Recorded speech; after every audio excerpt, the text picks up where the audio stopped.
From CBS News Bay Area, this is the Afternoon Edition.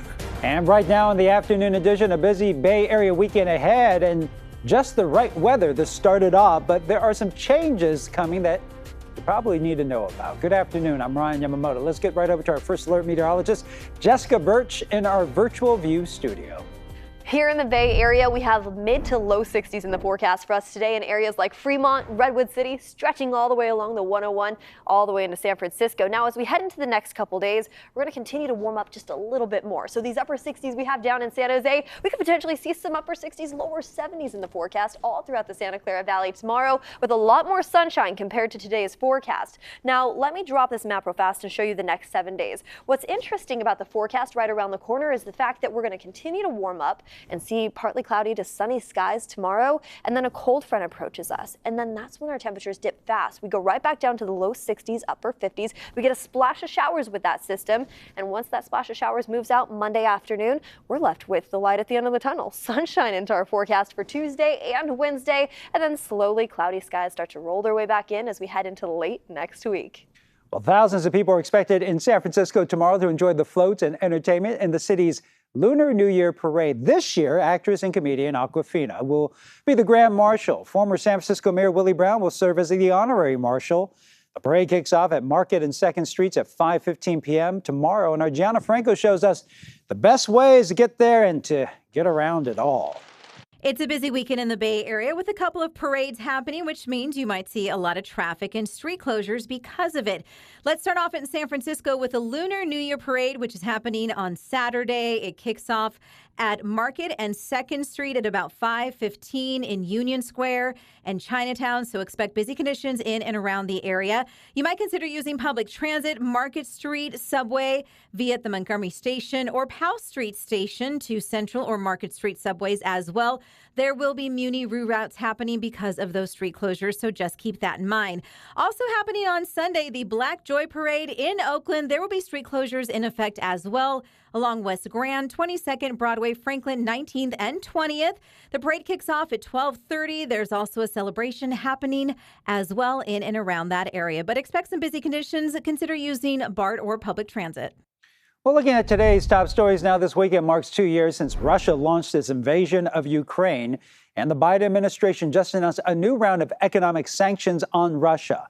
As Natalie Brand reports, the recent death of Russian opposition leader Alexei Navalny is also a major factor. On the eve of the 2-year mark since Russia invaded Ukraine, President Biden is taking new steps to squeeze Russia's economy. We can't walk away now. And that's what Putin is betting on. He's betting on we're going to walk away. The administration announced its largest round of sanctions to date, targeting companies linked to Russia's war effort, such as the company that makes the steel used in Russia's attack helicopters. The sanctions also include entities outside of Russia, including in China and the United Arab Emirates. George Washington research professor Bob Ortung is an expert on the region. I don't think it's going to stop Russia's war fighting. I do think it's going to undermine the economy over the long term. The U.S. also sanctioned 3 individuals in response to the death of Russian opposition leader Alexei Navalny. Make no mistake, Putin is responsible for Alexei's death.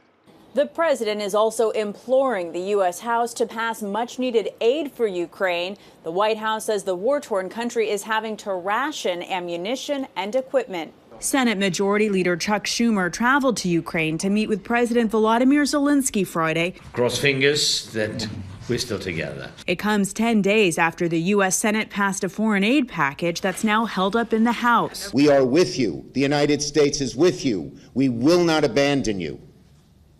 We will fight and fight and fight to get this needed aid to you. Schumer says Zelensky told him Ukraine will lose the war without the vital aid.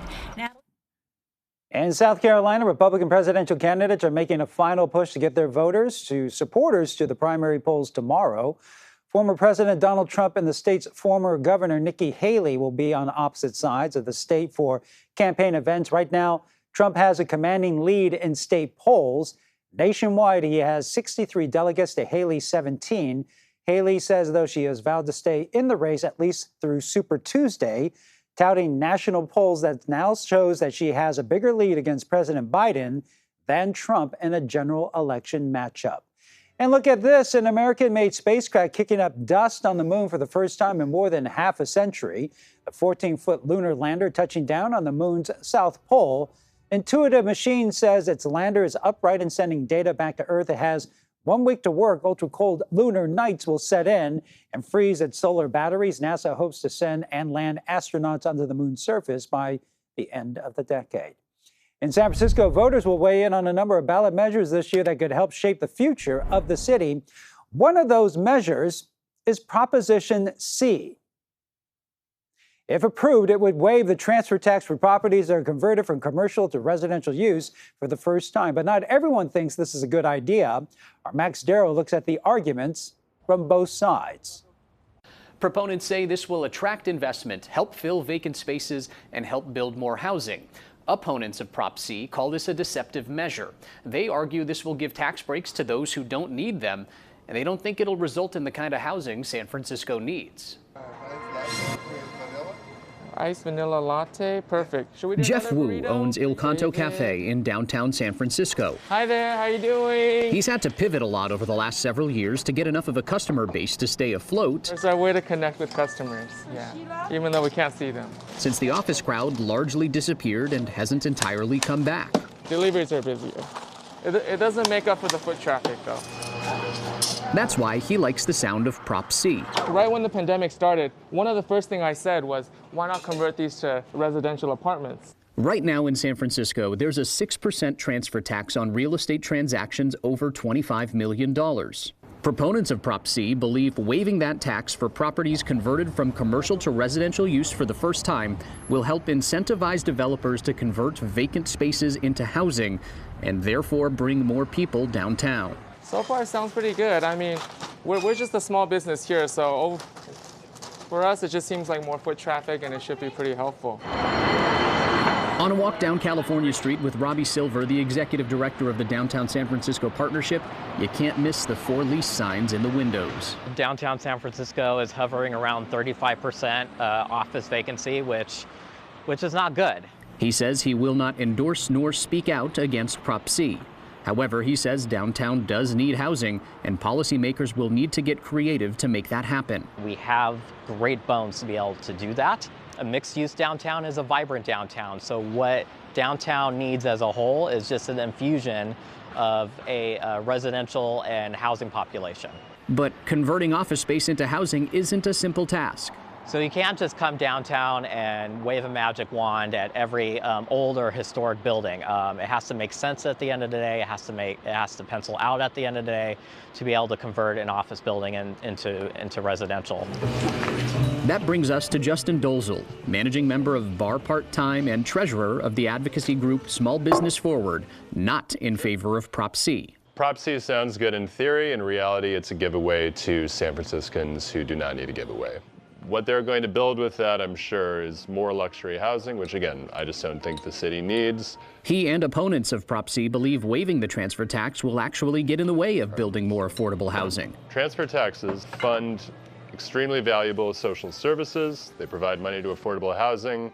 Hundreds of millions of dollars have been generated by these transfer taxes, so we think they're very vital. And he takes issue with another piece of the proposition. If this passes, transfer taxes will no longer be the purview of San Francisco voters.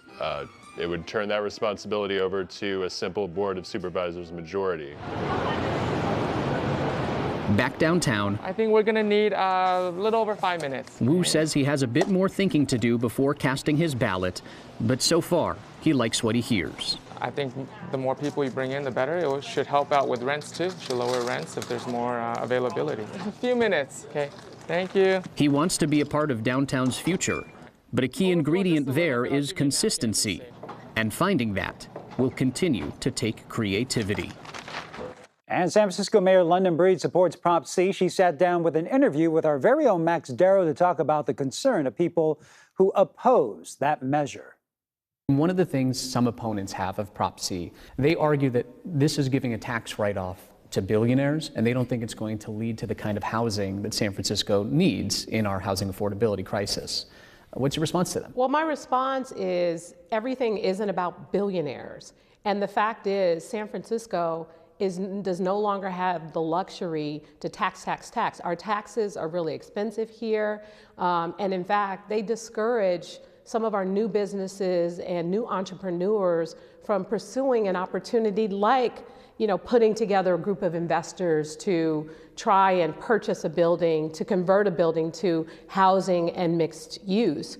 We as a city have to do things differently. We have to think about incentivizing rather than penalizing, because at the end of the day, the billionaires and the millionaires, they can choose to go do business anywhere. But here in San Francisco, we've never had to work this hard to attract and to retain business. And what that means is we have to make some adjustments. And Mayor Bree says this could be the next step in the ongoing effort to revitalize downtown. The primary elections are less than 2 weeks away on Tuesday, March 5th.